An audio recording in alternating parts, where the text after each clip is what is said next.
Today's video is going to be a response to a question that I had about the Oracle index utilization video that I created a while back. So the question is, how does an entry get created in DBA index usage? I created an index and I don't find an entry for that index in the table. Do we have to enable monitoring separately? So I'm going to take you guys in and we're going to look at a few things and I'll try and answer this to the best that I can. So let's jump in. Okay, so we're in SQL Developer now. I got a little test that I was running. The short answer to the question is you're not going to see the information in the DBA index usage table right away. And the reason for that is because Oracle is periodically flushing this information to that table, and it's a little unpredictable of when it's going to get there. But that's usually not a big deal because the index analysis that you're trying to use isn't something that you should be doing over a short interval. You need to let it run for a while and then do your analysis, like over a period of days. But so I'm the same way though. I like to see that the information's collected so that I can move on and have a little confidence that when I come back, it's going to be there. But so there's a couple of things that you can do to kind of push it along, and I'll show you that in just a minute. But before we get into that, I just want to show my little test that I created. So I created a table, just a few columns, ID, name, department. Then I created indexes for those columns. Then I put a little data in the table, and I ran some select statements that would use those indexes. So we should have some index utilization.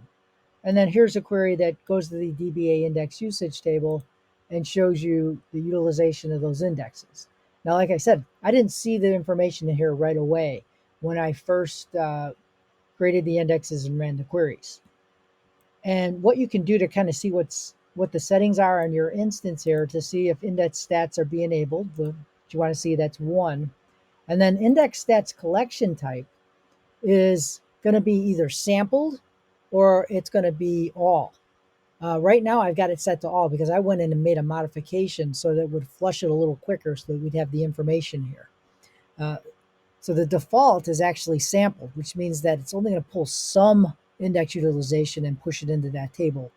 But over time, everything gets in there at some point. So what you can do to actually force it at the session level is say set underscore IUT stat collection type equal all. And that's what results in the stats collection type of being 0, which means it's going to flush it a little quicker than if you just left it at the sampled. And here's what's the default. So when I assign this and then I go back and query for the stats collection type, you're going to see that that's changed. As you can see here, now it's 1 instead of 0. One other thing to note here is here, when you're querying for this, it'll actually show you when the last flush time was. It won't necessarily tell you if the index you're interested in was flushed, but it will tell you how recently Oracle has been flushing and refreshing data into the index usage table. And just to kind of show you how things look, I'm going to drop this table and then go through the same steps. We'll recreate the table. We'll recreate our indexes. We'll run some queries or insert some data into the tables, commit that data, query it a few times. As you can see, it would use the index. It's showing you right there. Same thing here. We'll query this a couple times. Index on the name column. Again, we can look at the explain plan. We can see that our IDX2 test is being used. And now we're going to go and query this DBA index usage table.